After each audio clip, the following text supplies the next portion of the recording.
Nabi memberikan 3 amalan utama.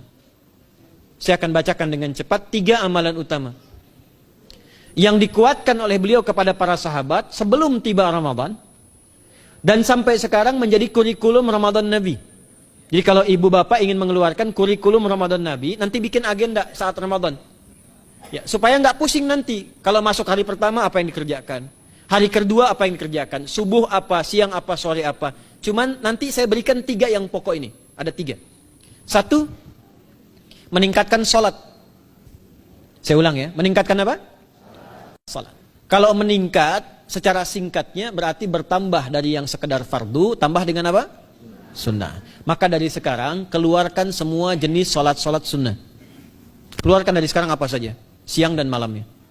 Yang rawatib ada berapa rawatib? Rawatib 12. Ya, rawatib itu yang melekat dengan sholat fardu dan menentukan untuk memperbaiki sholat fardu. Menambah. Jadi kalau kurang khusyuk ditambah dengan sunnahnya disebut rawatib. Bisa sebelum, bisa setelah sholat fardu. Ada 12 dari hadis Nabi sallallahu alaihi wasallam. Man shalla isnatai asyrata raka'atan, siapa yang sholat 12 rakaat fi yaumin wa lailatin, yang mengiringi sholat fardu siang dan malam. Ya, bunyalahu bihinna baitun fil jannah, maka akan dibangunkan baginya satu rumah di surga kalau konsisten menunaikan 12 itu sampai meninggal dunia. Sahabat yang mendengar itu mengatakan kompak semuanya, sejak mendengar hadis itu kami usahakan istiqomah sampai meninggal tidak meninggalkannya. 12 itu 2 sebelum subuh, cepat. 4 sebelum zuhur, 2 setelah zuhur, 2 setelah maghrib, 2 setelah isya. 2 rakaat sebelum subuh, 4 rakaat sebelum zuhur. Kalau nggak bisa 4 rakaat, karena terbatas waktunya, boleh 2 rakaat, khusus untuk sebelum zuhur. Kalau nggak bisa 4, boleh berapa? 2. Dalilnya hadis Ibnu Umar radhiyallahu taala anhuma. Kata beliau, hafidtu asyra rakaatin, saya hafal 10 rakaat dari Nabi sallallahu alaihi wasallam salat sunnah. Maka menyebutkan sebelum zuhur 2 rakaat. Baik, jadi 12 ya. 2 sebelum subuh, 4 sebelum zuhur, 2 setelah zuhur, 2 setelah maghrib, 2 setelah isya. Ini yang disebut dengan rawatib. Jamak dari kata ratib. Di luar ini mutlak. Mutlak ini ada yang berdampingan dengan salat fardu, ada yang terpisah. Contoh yang berdampingan, 4 rakaat sebelum asar.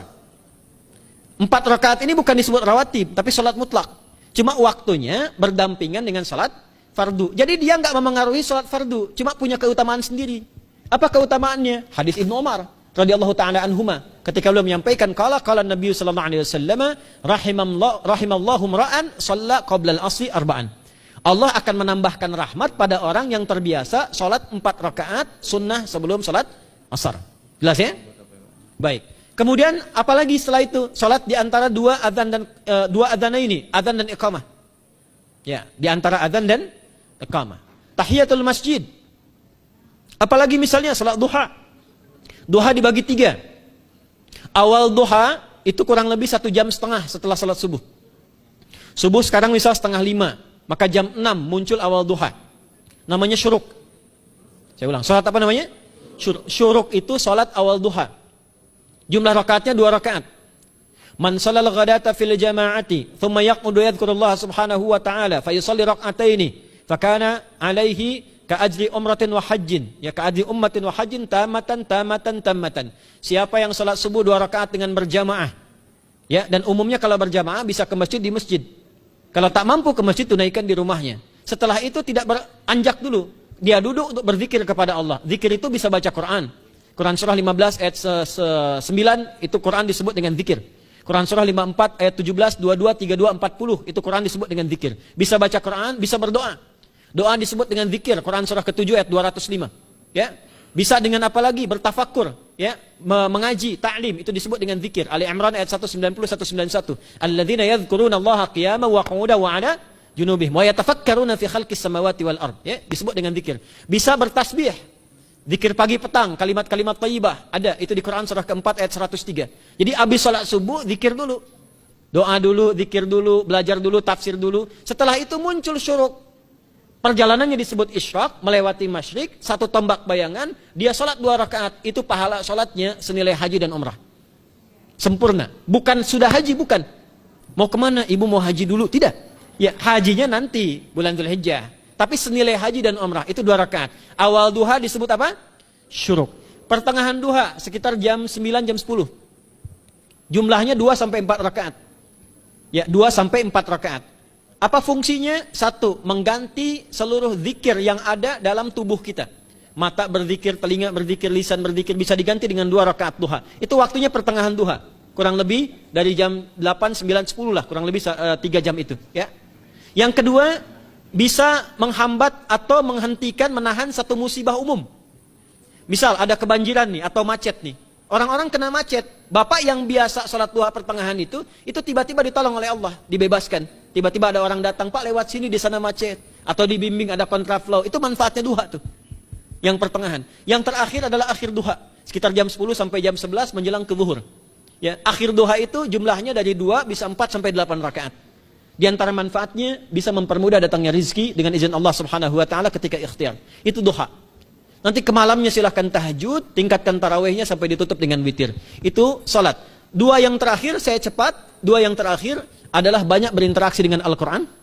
Ada 3 caranya. 1, banyak membaca. Itu namanya qiraah. Silahkan Bapak Ibu siapkan dari sekarang, targetnya khatam misalnya 1 kali, berapa juz? 30 juz. Kalau mau gampang bagi 30, berarti 1 hari berapa? 1 juz. Paling gampang lagi, supaya nggak capek ngajinya, supaya nggak capek, bagi 1 juz 5 waktu sholat. Contoh, juz pertama itu Al-Baqarah plus Al-Fatihah. Al-Fatihah saya nggak hitung lah karena sudah hafal ya. Al-Baqarah itu 141 ayat, juz pertama. Bagi 5, 28. Jadi setiap ketemu waktu sholat, bagi 2 lagi. 28 bagi 2 berapa? 14. Sebelum sholat baca 14 ayat, setelah sholat baca 14 ayat. Itu 14 ayat tuh paling-paling gak nyampe 5 menit Bu Pak.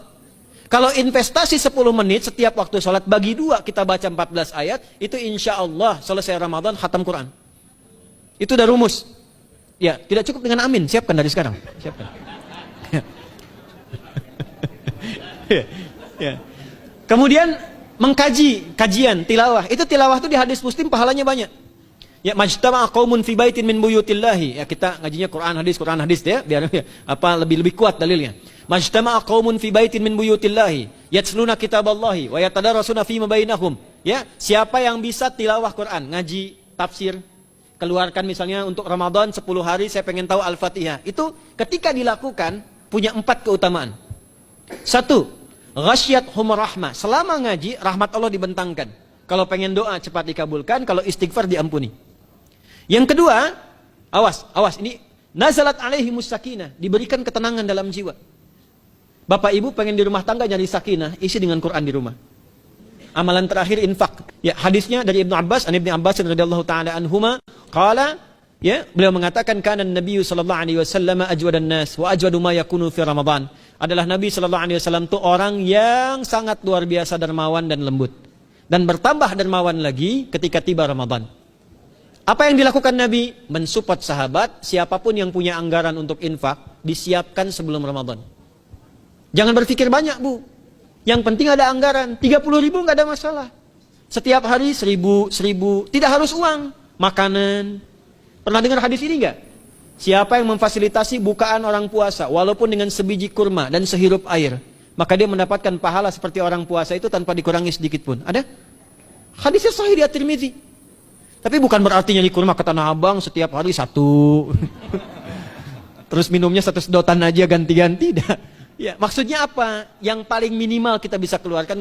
Itu pahalanya 700 kali lipat dikali 10. Paling standar. 700 kali itu standar biasa di hari ini. Dalilnya Al-Baqarah ayat 261 yang dibacakan Adinda tadi kita itu. Ramadan kali 10 lagi. Maka dari itu disiapkan dari sekarang untuk infak. Kalau kami di desa itu, ibu saya selalu kalau Ramadan itu RT-nya setiap rumah. Ini untuk bukaan hari ini rumah A, rumah B, rumah C. Bukaan besok rumah A, rumah B, rumah C. Boleh tuh di PWM Pak dipraktikkan. Ya, misalnya anggota perserikatan siapa dikasih kesempatan. Mungkin nanti yang lain kurmanya, yang ini misalnya jeruknya, yang ini ininya. Setiap ada bukaan ya kirim ke yatimnya, ya kemudian ke pondok-pondok asuhan Muhammadiyah yang tadi disebutkan sekian ribu itu, cari pahala.